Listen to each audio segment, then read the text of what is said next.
안녕하세요. 저는 지방에서 공무원으로 일하고 있는 30대 여성입니다. 지금은 어찌어찌해서 공무원이 되었지만 사실 몇 년 전까지만 해도 저는 어린이집 보육교사였어요. 큰 어린이집은 아니었지만 좋은 원장님, 동료 선생님과 함께 사랑스러운 아이들을 보며 행복하게 일하고 있었답니다. 어린이집에 근무하며 너무 좋았지만 출생률이 감소해서인지 새로 입소하는 아이들이 눈에 띄게 줄었어요. 처음에는 정원을 다 채우고도 대기가 있었지만 점점 아이들이 줄더니 정원이 미달하기 시작했고 결국 운영을 할 수 없을 정도로 어려워져 어쩔 수 없이 폐원하게 되었습니다. 그 뒤 저는 새로운 직장을 찾아야만 했어요. 큰 어린이집으로 취업하여 보육교사로 일해볼까 했지만 주변의 어린이집이 하나둘씩 문을 닫는 모습을 보니 보육교사로서 일을 오래 할 수 없겠다는 생각이 들었습니다. 저는 결혼하고 출산하고도 계속 제 일을 하고 싶었거든요. 그래서 무슨 일을 할까 고민을 하던 끝에 사회복지직 공무원이 되기로 했습니다. 이전에 사회복지사 자격증을 취득해서 응시 자격이 되었고 사회복지직 공무원이 일반 공무원보다 경쟁률이 낮았거든요. 무엇보다 공무원은 제가 잘못을 저지르지 않는 이상 어린이집처럼 폐원해서 일을 관두게 되는 경우는 없어서 미래에도 좋을 것 같다는 생각이 들었습니다. 공부하는 과정은 정말 지루하고 힘들었지만 그래도 잠을 줄여가며 최선을 다했고 1년 만에 합격하는 쾌거를 이루었어요. 드디어 공무원이 된 저는 보육교사로 일할 때만큼 재미있지는 않지만 그래도 나름 소소한 행복을 느끼며 나쁘지 않게 일하고 있습니다. 이렇게 저의 직업이 보육교사에서 공무원이 되는 동안 저의 나이는 어느새 30대 중반을 넘겼고 제 주변의 친구들은 제 짝을 찾아 가정을 이루기 시작했어요. 친구들을 부러워하며 저 역시 빨리 결혼해서 아이를 갖고 싶었고 이런 이야기를 제 옆자리에 있는 입사 동기에게 은연중에 많이 했던 것 같습니다.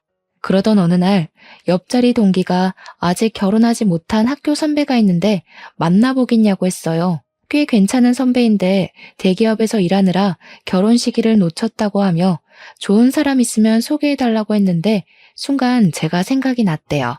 둘이 잘 어울릴 것 같으니 한번 만나보라고 하며 제 연락처를 넘겨주었습니다. 그날 저녁 퇴근길에 모르는 번호로 전화가 와서 받아보니 입사 동기의 학교 선배였어요.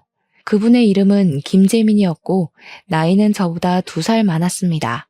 처음으로 하는 통화가 정말 어색할 것 같았지만 생각보다 대화가 잘 통했고 그렇게 계속 연락을 주고받다가 그 주 주말에 처음으로 만나게 되었어요. 재민 씨는 솔직히 제 이상형은 아니었지만 그래도 같이 밥 먹고 대화를 나누다 보니 점점 사람이 좋아 보였습니다. 이 지역에서 누구나 알만한 좋은 직장에 다니지만 허세도 없었고 겸손하기까지 한 재민 씨에게 호감을 느끼게 되었고 재민 씨 역시 제가 싫지는 않았는지 우리는 그날 후로 꾸준히 연락하고 계속 만남을 유지하다가 연인으로 발전하게 되었어요.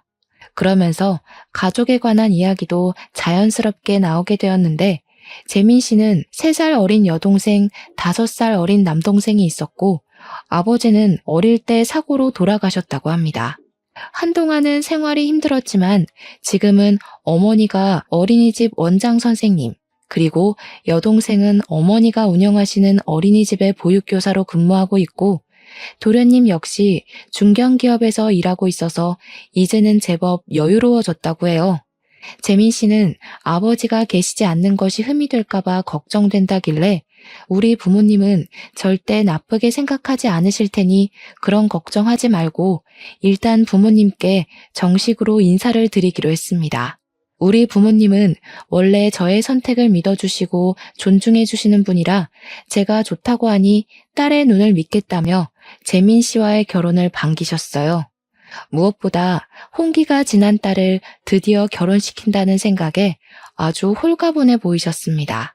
그리고 저 역시 시댁에 인사를 드리러 가게 되었는데 시댁에 들어가니 어머니부터 남동생까지 저를 아주 환하게 반겨주셨어요. 특히 어머니는 이렇게 예쁜 처자가 아직도 결혼하지 않았냐고 하며 꼭 저를 안아주셨고, 특히 저보다 1살 어린 예비 아가씨는 오빠랑 남동생밖에 없는 자신에게 둘도 없는 언니가 생긴 것 같다며 너무 좋아했습니다. 무엇보다 제가 공무원 하기 전 보육교사로 근무한 경험이 있다고 하니 어머니께서는 아주 반가워하시고 좋아하셨어요.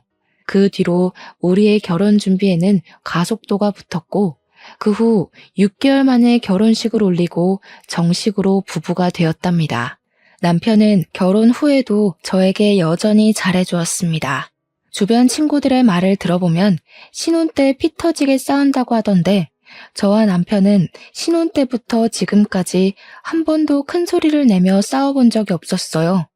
집안일도 제가 말을 하기도 전에 알아서 다 해주고, 요리도 꽤 잘해서 주말에는 남편이 직접 음식도 만들어 주었습니다.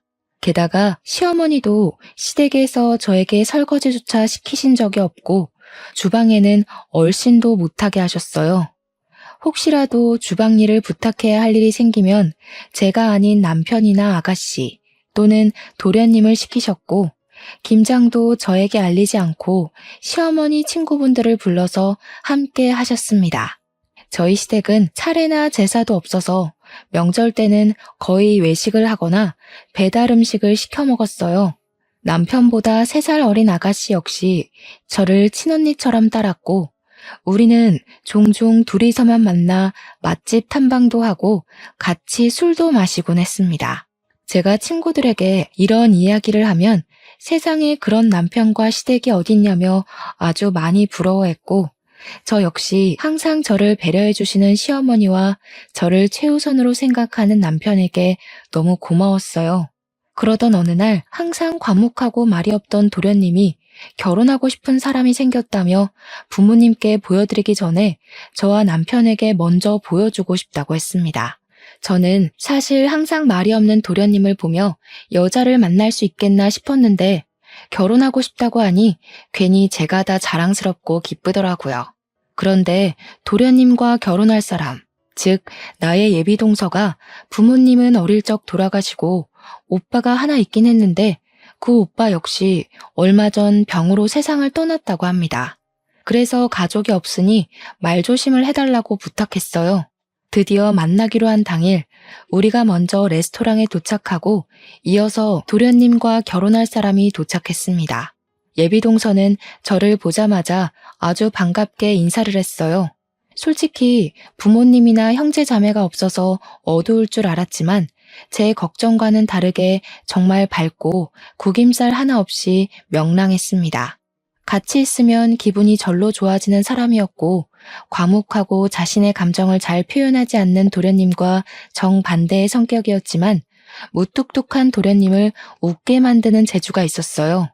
대화를 나누다가 예비 동서의 직업을 알게 되었는데, 현재 다른 지역에서 보육교사로 근무하고 있다길래 아가씨도 보육교사이고 시어머니는 아가씨가 근무하는 어린이집의 원장 선생님이라고 했습니다. 이 이야기를 하니 예비동서는 표정이 굳었고 걱정하는 듯 했어요. 저는 예비동서에게 우리 시어머니와 아가씨 둘 다 엄청 좋은 분들이고 무엇보다 같은 보육교사이니 아주 좋아하실 것이라고 하며 걱정하지 말라고 했으나 예비동서의 표정은 쉽사리 펴지지 않았습니다. 저도 결혼 전에 시댁과 시누이에 대한 걱정이 컸던 터라 예비동서가 걱정하는 마음이 이해가 갔고, 이런 예비동서를 보니 뭔가 동지가 생긴 듯한 기분이 들었어요. 그래서 이렇게 알게 된 것도 인연이니 앞으로 연락을 종종 주고받자고 하며 서로의 전화번호를 교환했습니다. 그날 저녁, 원래는 시어머니가 집에 오라는 말씀을 하시지 않는데 남편에게 잠깐 집에 좀 와달라고 하셨어요. 무슨 일인가 하고 가보니 오늘 도련님 결혼할 상대를 만났다고 하던데 어떠냐고 물어보시더라고요. 저는 예비동서가 도련님과 너무 잘 어울리고 밝고 좋은 사람이고 보육교사라서 시어머니와 아가씨 역시 예비동서를 엄청 좋아하실 것이라고 말씀드렸습니다. 부모님이 두 분 다 돌아가셨다는 말을 하려고 했으나 이 얘기는 좋은 이야기도 아니고 도련님이 당연히 진작 말을 했다고 생각되어 따로 말씀드리지는 않았어요. 시어머니는 저의 이야기를 들으며 아주 많이 흡족해 하셨습니다. 그리고 다음 주가 되었어요. 주말 저녁 집에서 쉬고 있는데 도련님이 남편에게 전화했습니다.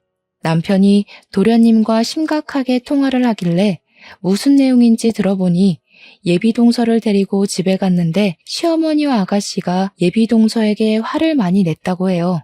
알고 보니 예전에 시어머니가 운영하는 어린이집에서 예비동서가 근무했던 적이 있었어요. 그때 예비동서는 아가씨를 비롯한 다른 보육교사들과 갈등이 많았고 결국 시어머니가 운영하는 어린이집에서 쫓기듯 나갔다고 합니다. 시어머니와 아가씨는 어린이집에서 얼마나 여우짓을 하고 편가르기를 하고 다녔는지 모른다고 하고 어떻게 성격도 좋지 않은 데다가 부모 형제도 없는 여자를 골라왔냐고 했대요. 하지만 도련님은 과거에는 그랬을지 몰라도 지금은 어린이집에서는 인정받으며 잘 지내고 있다고 했더니 시어머니는 그래도 고아라서 절대 안 된다고 하셨다는 겁니다. 그러나 도련님은 예비동서를 너무 사랑했고 결혼하지 않으면 죽을 것 같다고까지 이야기했어요. 도련님의 안타까운 사연에 저와 남편은 시댁에 가서 시어머니를 설득하기로 했습니다. 잠깐 보기는 했지만 예비동서가 여우짓을 하고 편가르기를 할 만큼 나쁜 사람처럼 보이지는 않았거든요. 오히려 힘든 집안 형편에서도 정말 밝았고 씩씩해 보였고 도련님과 너무 잘 어울렸어요. 또한 저 역시 어린이집에 처음으로 취업했을 때 다른 보육교사들과 트러블이 많이 있었고 그로 인해 정말 죽을 만큼 힘들어봤기에 지금 시어머니가 생각하시는 예비동서의 모습은 성격상의 문제보다는 사회초년생의 흔한 실수라고 생각했습니다. 저는 시댁에 가자마자 시어머니께 저의 지난 과거를 이야기하며 도련님이 저리 원하시는데 예비동서를 받아주시면 어떠냐고 했어요.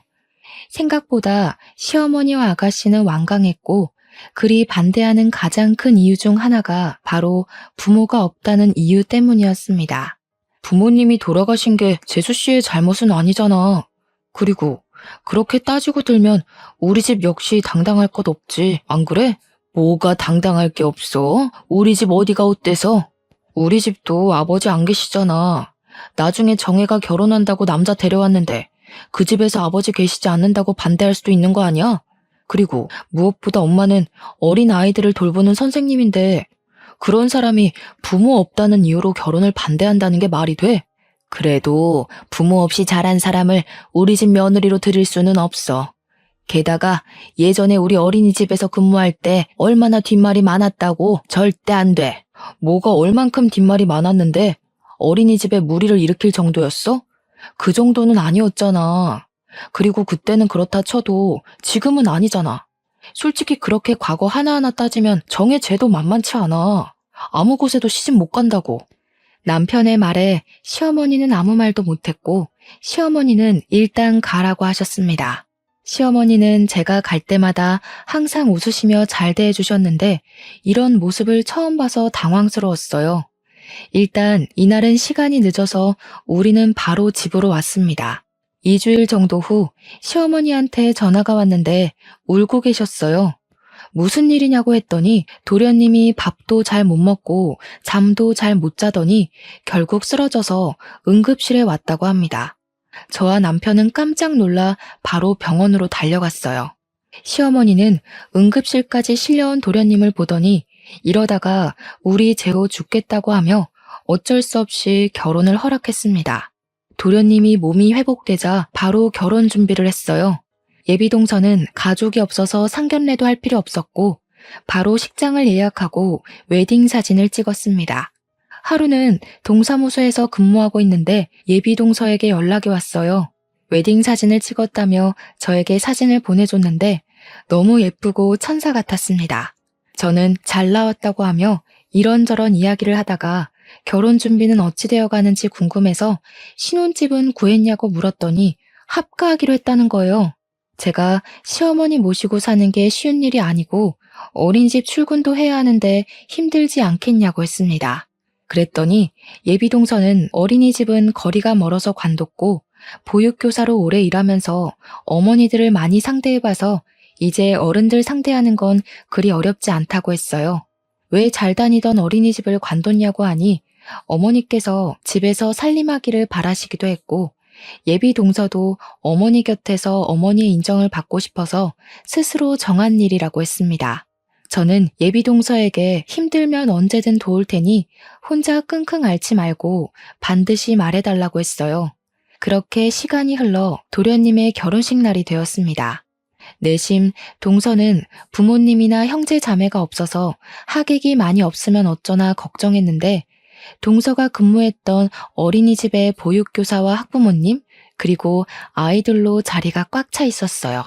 심지어 어린이집 아이들이 동서의 결혼을 축하하며 깜찍한 노래와 율동을 하는데 그 모습을 보니 동서가 그동안 어린이집에서 아이들과 학부모님, 같이 일하는 동료 교사에게 아주 잘해왔다는 것을 알 수 있었습니다. 다들 동서의 결혼을 진심으로 축하했고 그 모습을 본 저와 남편은 사람을 잘못 본 것이 아니라고 확신했어요. 그러나 시어머니와 아가씨는 여전히 동서를 반기지 않는 표정이었습니다. 동서는 그런 시어머니의 눈치를 보느라 잔뜩 긴장한 얼굴이었고 그 모습을 보니 안쓰럽기까지 하더라고요. 이렇게 조마조마한 결혼식이 마치고 동서는 바로 시댁으로 가게 되었습니다. 저는 당연히 신혼여행을 갈 것으로 생각했는데 시어머니와 아가씨가 고아 주제에 무슨 신혼여행이냐며 가지 말라고 했대요. 그렇게 동서는 일생에 한 번뿐인 신혼여행도 가지 못하게 되었습니다. 다음 주 주말, 집에서 남편과 쉬다가 동서가 문득 생각나서 남편에게 시댁에 한번 가보자고 했어요. 시댁에 갔더니 역시 동서는 어머니와 아가씨에게 호된 시집살이를 당하고 있었습니다. 동서는 TV에서나 보던 것처럼 빨간 치마에 연두색 저고리 한복을 입고는 베란다 청소하고 있었어요. 그날은 한겨울로 날씨가 꽤 추웠고 베란다 역시 엄청 추웠습니다. 이렇게 추운 날 동서에게 한복을 입히고 베란다 청소를 시키고는 시어머니와 아가씨는 거실에서 TV를 보고 있었어요. 동서, 지금 뭐 하는 거예요? 베란다도 엄청 추울 텐데. 꼭 이렇게 추운 날 베란다 청소를 해야 해요? 불편한 한복까지 입고요. 너는 대학교도 나오고 부모님도 다 계셔서 결혼 전에 어른들을 모시는 법을 잘 배워왔겠지만 알다시피 쟤는 부모 형제 아무도 없는 고아잖니. 그래서 내가 지금 어른들을 모시는 법을 알려주는 중이란다. 신경 쓰지 마. 그런데 오늘 주말인데 무슨 일이니? 동서가 식구가 됐으니 친분 좀 쌓을까 하고 왔죠. 그런데 도련님은 어디 계세요? 재호는 오늘 먼 친척 결혼식이 있어서 지방에 보냈다. 우리 가족 중에 한 명은 가야 할 것 같은데 너나 재민이는 바쁠 것 같아서 그냥 재호만 보냈어. 그럼 동서도 같이 보내지. 왜 도련님 혼자 보내셨어요? 쟤는 지금 집에서 며느리 교육 중인데 어떻게 보내니? 괜히 결혼식 갔다가 친척들한테 책 잡히면 어쩌려고. 너희들도 왔으니 같이 점심이나 먹어야겠다. 야, 한수진, 너 형님 왔잖아. 얼른 밥 차리지 않고 뭐해? 하여튼 눈치도 없고 행동도 느리고 아유, 내가 쟤 가르치려면 한참 멀었어. 내가 요새 이렇게 답답하게 살고 있단다. 동서는 베란다에서 청소하다가 시어머니의 말을 듣고 잽싸게 나왔습니다. 저와 눈인사를 하고 밥을 차리겠다고 하며 부엌으로 갔는데 얼마나 추웠는지 얼굴과 손이 빨개져 있었어요. 꽁꽁 언 손을 녹일 새도 없이 시어머니와 아가씨는 얼른 밥상을 차리라고 성화였고 저는 그런 동서가 안쓰러워 같이 부엌에서 일을 도우려고 했습니다. 그 모습을 본 아가씨는 굳이 언니까지 도울 필요 없다고 하며 제가 부엌에 가지 못하도록 극구 말렸어요. 아니요, 저도 이 집 며느리인데 같이 도와야죠. 동서랑 같이 밥을 차릴 테니까 기다리세요. 언니는 가실 필요 없다니까요. 올케는 지금 우리 집 가풍에 대해서 익히느라 혼자 해야만 해요. 야, 한수진, 빨리 똑바로 못해? 네가 못하니까 지금 언니가 가서 일한다는 거잖아. 좀 빨리 움직이라고. 네, 형님. 빨리 가서 밥 준비할게요. 동서, 그러지 말고 나랑 같이 해. 베란다에서 이 추위에 혼자 정리하고 청소하는 것도 힘들었을 텐데 밥은 내가 차릴게. 저는 동서를 따라 부엌으로 들어갔습니다. 동서는 혼자 불편한 한복을 입고 식사를 준비하느라 바빴고 저는 동서를 도와 밥상을 차렸어요. 동서에게 여기서 살만하냐고 물으니 조금 힘들기는 하지만 괜찮다고 하며 씩 웃어 보였으나 동서의 눈은 얼마나 피곤했는지 빨갛게 충혈이 되어 있고 입술은 다 부르터 있었습니다.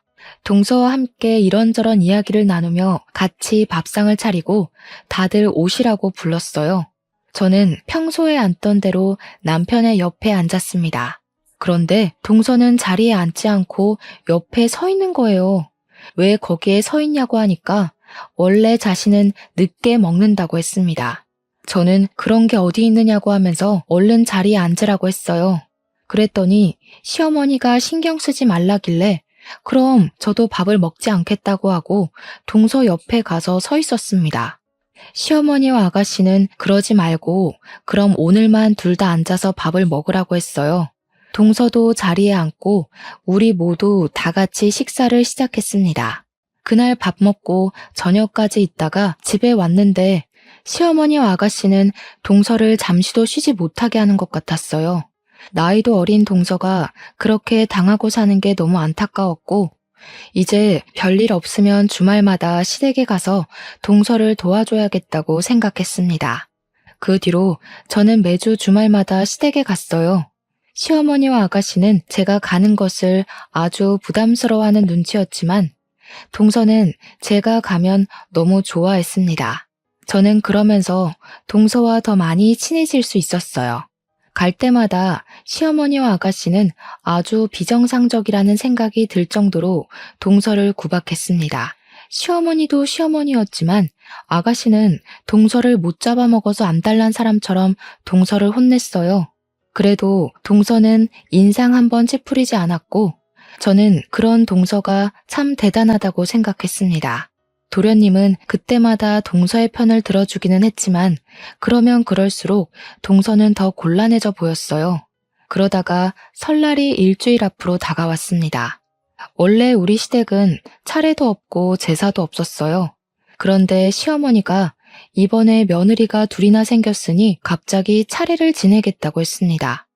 그러면서 저에게 명절 연휴 첫째 날에 시어머니와 아가씨가 1박 2일로 호텔에 가서 쉴까 하는데 같이 가겠느냐고 했어요. 호텔이요? 명절날 차례 지내려면 음식 장만도 해야 하는데 어떻게 호텔에 가요? 언니는 참, 한수진 있잖아요. 우리 집 가정부 한수진. 쟤 혼자 장만하면 되지. 뭔 걱정이에요? 굳이 우리까지 해야 해요? 우리는 제가 음식 다 차리면 그때 떡이나 먹으면 그만이에요. 글쎄요, 저는 그건 좀 아닌 것 같아서. 그냥 가족끼리 오붓하게 다녀오세요. 저와 동서는 며느리니까 집에서 음식 장만하고 있을게요.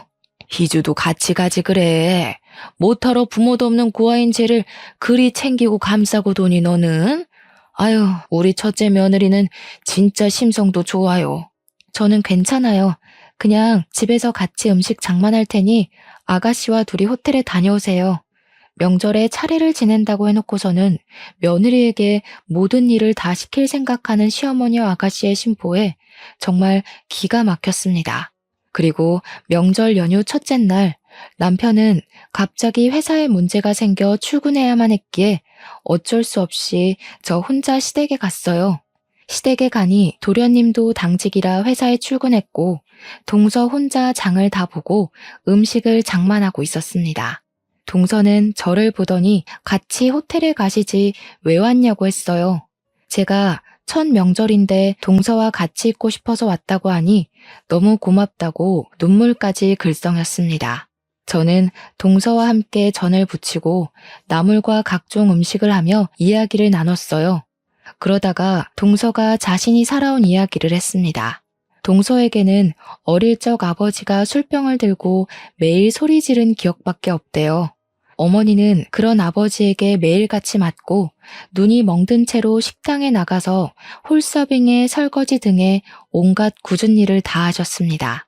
그렇게 집안의 생계는 하나도 책임지지 않고 술만 드시며 돌아다니시던 아버지가 어느 날부터인가 갑자기 집에 오시지 않았는데 나중에 알고 보니 술 드시고 다니시다가 차에 치이셔서 돌아가셨다고 합니다. 아버지가 돌아가시고 나서 한 달 뒤 어머니께서는 이제야 좀 안 맞고 사나 했는데 갑자기 음식을 거의 드시지 못하시고 구토만 하시길래 병원에 가보니 위암 말기였대요. 당시 어머니는 수술할 형편도 되지 않았고 수술해도 완치 가능성이 희박하다고 하여 그냥 진통제만 먹으며 하루하루를 버티셨습니다. 그리고 얼마 뒤에 어머니도 돌아가셨어요. 그때 동서는 고작 초등학교 6학년이었습니다. 동서의 부모님이 다 돌아가시고 동서에게 남은 가족은 이제 오빠밖에 없었어요. 당시 고등학교 3학년이었던 오빠는 다니던 고등학교를 자퇴하고 공사판을 돌아다니며 돈을 모았습니다. 돈을 준다는 곳이 불법적인 곳만 아니면 어디든 다녔고 그렇게 동서의 오빠는 동서의 학비와 생활비를 벌었어요. 그런데 동서가 고등학생 2학년 때 소위 일진이라고 불리는 아이들과 친구가 되었고 그 친구들과 어울리며 동서는 클럽과 술집을 다니기 시작했습니다. 그때 클럽에서 만난 사람이 바로 아가씨였다고 해요. 당시 아가씨는 21살로 흔히들 말하는 클럽 죽순이었고 동서는 아가씨를 만날 때마다 시비를 걸어서 클럽을 갈 때마다 싸웠다고 합니다. 하루는 싸움이 너무 커져서 둘이 경찰서까지 가게 되었는데 그때 아가씨가 동서가 고등학생인 것을 알고 이를 더 키우진 않았지만 그날 이후로 아가씨가 동서에게 돈을 요구하고 폭행도 하는 등 지독하게 괴롭혔다고 해요. 이렇게 동서가 당하고 있음을 알게 된 동서의 친오빠는 아가씨를 찾아가 제발 고등학교만 졸업할 수 있게 더는 건드리지 말아달라고 하며 아가씨 앞에 무릎을 꿇었습니다. 아가씨는 동서의 친오빠에게 이제 괴롭히지 않을 테니 돈을 가져오라고 했고 친오빠는 무리해서 일하며 돈을 마련해서 아가씨에게 건네주었어요. 그렇게 돈을 받은 아가씨는 그 뒤로 동서를 더는 찾지 않았다고 합니다. 동서는 자신을 위해 무릎까지 꿇는 오빠를 보고 정신 차리고 더는 클럽에 가지 않았고 무사히 고등학교를 졸업 후 1년 재수해서 대학교까지 가게 되었어요. 처음에는 취업이 잘 된다는 컴퓨터 공학과를 갔으나 취업하고 보니 너무 적성에 잘 맞지 않았다고 합니다. 평소에 아이들을 좋아했던 동서는 회사 다니며 보육교사 자격증을 취득했대요. 그리고 동서가 보육교사 자격증을 받은 날 오빠는 백혈병 진단을 받았고 돈 때문에 병원에서 제대로 치료받지 못해 결국 한 달 정도 후에 세상을 떠났다고 합니다. 이렇게 동서는 모든 가족이 다 떠나고 세상에 혼자 남게 되었어요. 그 뒤로 보육교사로 첫 취업을 하게 되었는데 하필이면 처음으로 간 곳에 예전에 클럽에서 만난 아가씨가 보육교사로 있었고 어린이집의 원장은 아가씨의 어머니, 즉 시어머니였습니다.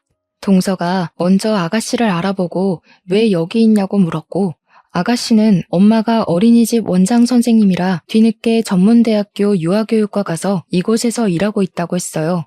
그러면서 아가씨는 자신의 엄마인 원장 선생님한테 아주 좋은 사람이니 꼭 채용하라고 했고 다음 날부터 정식으로 출근했습니다.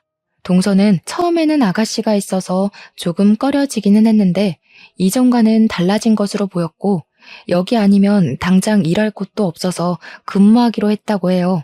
아이들은 정말 너무 예쁘고 일도 좋았는데 아가씨와 시어머니는 같이 근무하는 보육교사에게 동서의 험담을 하기 시작했고 차츰 다른 보육교사들도 동서를 무시하고 하대했습니다.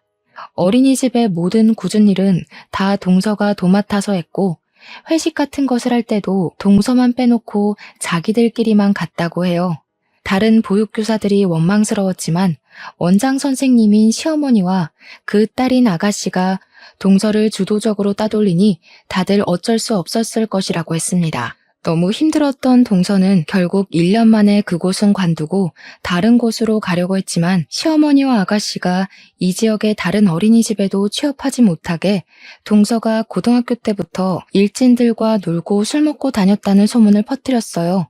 틀린 말은 아니지만 고등학교 졸업 후에는 클럽 근처에는 얼씬도 하지 않았고 무엇보다 아가씨 본인도 클럽에 다녔지만 그 말은 쏙 빼놓았더라고요. 어찌됐든 이 소문 때문인지 동서는 이 동네에서는 어린이집 취업이 되지 않았고 그래서 집에서 조금 먼 다른 지역의 어린이집에 겨우 취업을 했습니다. 첫 번째 어린이집에서 호되게 당해서인지 두 번째 어린이집에서는 아주 무난하고 편하게 일할 수 있었다고 해요. 그곳에서 오랜 시간 동안 부모님들과 원장 선생님, 같이 일하는 보육교사에게 인정받으며 일했다고 합니다. 비록 시어머니가 관두라고 해서 관뒀지만 거기서 일했을 때가 가장 행복했다고 해요. 동서가 살아온 이야기를 들으니 동서를 지독하게 괴롭히는 시어머니와 아가씨가 아주 진절머리가 났고 절대 가만두면 안 되겠다고 생각했습니다. 그리고 다음날 아가씨와 시어머니는 새벽 5시 정도에 집에 들어왔고 아가씨는 집에 오자마자 자고 있던 동서의 뺨을 때렸어요. 오늘 무슨 날인지 몰라? 명절이잖아. 며느리가 첫 명절에 이렇게 늦잠 자는 게 말이 돼? 적어도 새벽 4시에는 일어나서 음식을 차리고 해야 할 것 아니야. 자기는 호텔에서 쉬다 왔으면서 동서에게는 새벽부터 일어나 음식을 차리라는 아가씨의 모습에 화가 나서 제가 뭐라고 하려던 찰나 남편이 제 앞을 가로막았습니다. 야, 김정혜, 너는 호텔에 가서 여태 쉬고 놀고 왔으면서 왜 재수씨한테 난린데? 어제 재수씨 얼마나 고생했는지 알아? 작작 좀 해라. 내가 진짜 저번부터 계속 봤는데 어떻게 사람을 이렇게 무시할 수가 있어? 네가 그러고도 인간이야? 너는 지금 사내 자식이 여자들끼리의 문제에 끼어드니? 너는 가만히 있어. 알지도 못하면서. 엄마도 그러는 거 아니야. 제가 저렇게 정신없이 설치고 다니면 엄마라도 말렸어야지. 엄마는 어른이 돼서 제가 저러는 걸 어떻게 가만히 두고 봐? 진짜 둘 다 너무하네. 그리고 재우 너도 정신 똑바로 차려. 너랑 평생 살 사람은 엄마가 아니라 네 옆에 있는 재수씨야. 알겠어? 재수씨, 너랑 결혼한 후로 하루하루 말라가는 거 안 보이냐? 지쳐가는 거 안 보이냐고 정신 좀 차리고 살아. 남편은 제가 하고 싶었던 이야기를 속 시원하게 다 해주었고 동서는 남편의 말에 눈물을 흘리기 시작했어요. 어머니가 그동안 저한테는 잘해주셨지만 동서는 고아 출신이라는 이유로 항상 무시하셨죠. 그리고 부당한 시집살이까지 시키시고요. 그거는 얘가 젊은 시절에 클럽에 다녔다고 해서 혹시 결혼하고 나서도 그럴까봐 일부러 엄하게 한 거야. 얘가 고등학교 때부터 술, 담배하고 클럽에서 살며 이 남자 저 남자를 만나고 다녔단다. 그런 싸구려 창녀 같은 여자를 재호 때문에 며느리로 받기는 했는데 그래도 내 며느리가 된 이상 사람을 만들어야 하지 않겠니? 그래서 너와는 다르게 얘한테는 엄격하게 대했던 거야. 그 이야기 누구한테 들으셨어요? 당연히 아가씨겠죠? 왜냐? 아가씨 역시 클럽 죽순이었으니까요. 그럼 어머니 딸부터 단속시키세요. 괜히 남의 집 귀한 딸 단속시킨다는 이유로 고생시키지 말고요. 그리고 이번 명절 저와 동서는 이런 부당한 대우 받으며 이 집에서 못 지내겠어요. 음식은 다 준비했으니 어머니와 아가씨 그리고 두 아드님이 같이 하면 되겠네요. 동서, 우리는 나가자. 뭐? 그럼 오늘 삼시세끼에 차례상은 누가 차리라고? 저는 이씨, 동서는 한씨인데 왜 우리가 김씨 조상의 차례상을 차립니까? 저희는 김씨 조상의 얼굴도 모르는걸요. 김씨 가문인 아가씨와 남편 도련님이 정성껏 차리시면 되겠네요. 우리는 어제 너무 힘들게 음식해서 좀 쉬어야겠어요. 그럼 수고하세요. 시어머니는 제 뒤에서 말하는 것 보라며 뭐라고 하셨지만 저는 시어머니를 무시하고 동서의 손을 잡고 시댁에서 나갔습니다. 잠시 후 남편과 도련님도 우리를 따라 나오고 시어머니와 아가씨는 가지 말라고 난리가 났어요. 저는 동서와 함께 바로 제 친정집으로 갔고 남편은 도련님과 이야기한다며 우리 집으로 갔습니다. 부모님은 명절 당일 새벽같이 찾아온 저와 동서를 보며 무슨 일이냐고 물었고 저는 그동안 동서가 당한 모든 일을 다 말씀드렸어요. 엄마는 시어머니가 그런 사람인지 몰랐다고 하시며 동서에게 이제 명절날마다 여기가 친정이라 생각하고 같이 오라고 하셨습니다. 이렇게 저와 동서는 친정에서 하룻밤 자고 다음날 우리 집으로 향했어요. 집에 가보니 우리 집에 도련님과 동서의 짐이 있었습니다. 이게 무슨 짐이냐고 했더니 도련님이 분가하기로 했다면서 집 구할 때까지만 같이 살자고 했어요. 우리가 사는 집은 방 3칸짜리였고 마침 방 하나는 비어 있어서 그 방을 내어주며 당분간 저와 남편 그리고 도련님과 동서가 함께 지내기로 했습니다. 그렇게 산 지 6개월 정도 지났어요. 사실 도련님과 동서는 빨리 나가려고 했으나 도련님의 회사와 우리 집이 가깝기도 했고 넷이 같이 있는 시간이 너무 좋아서 나가려는 것을 붙잡았습니다. 6개월이라는 짧지는 않은 시간 동안 우리 넷은 조금 불편하기는 해도 싸우거나 감정이 상할 일은 없었어요.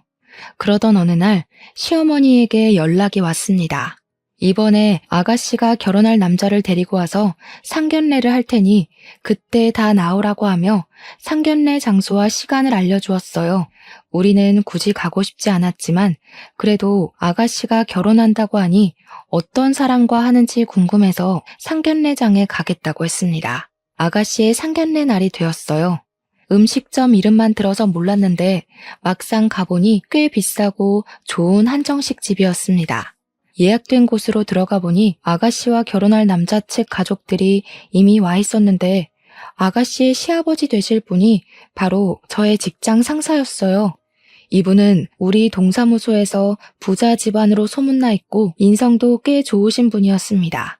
아가씨의 예비 시아버지는 저를 보더니 우리 이렇게 사돈이 되느냐며 아주 많이 반가워했고 아가씨의 상견례는 화기애애하게 시작되었어요.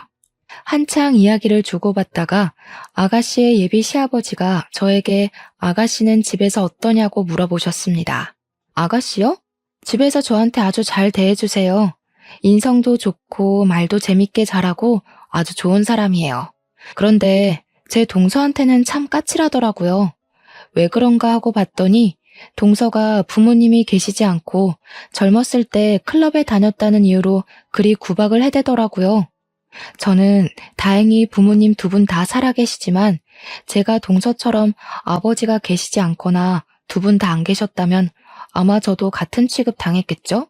그리고 아가씨 역시 20대 때 열심히 클럽에 다니셨던데 아가씨는 젊을 때 클럽에 다녀도 되지만 우리 동서는 클럽에 다니면 안 됐었나 봐요.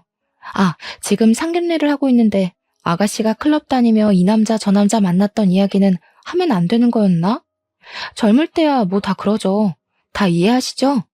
아, 그리고 우리 아가씨는 정말 어른 공경을 잘해요. 저번 설 때는 동서가 새벽 5시에 잠자고 있었다고 아가씨가 동서의 뺨을 때리더라고요. 며느리가 첫 명절에 늦잠 잤다면서요. 저도 사실 그때 정신없이 자고 있었는데 잠이 확 깨더라고요. 아마 아가씨 결혼하면 시댁에 엄청 잘할 겁니다. 며느리 노릇 톡톡히 할 거예요. 우리 희주 지금 무슨 소리를 하는 거니? 우리 정혜가 뭘 어쨌다고 말이야. 사돈 다 장난인 거 아시죠? 우리 딸은 클럽에 다녀본 적이 없어요. 얼마나 얌전하게만 살아왔는데요. 걱정 하나도 하지 마세요. 제가 우리 정혜를 얼마나 곱게 키웠는데요.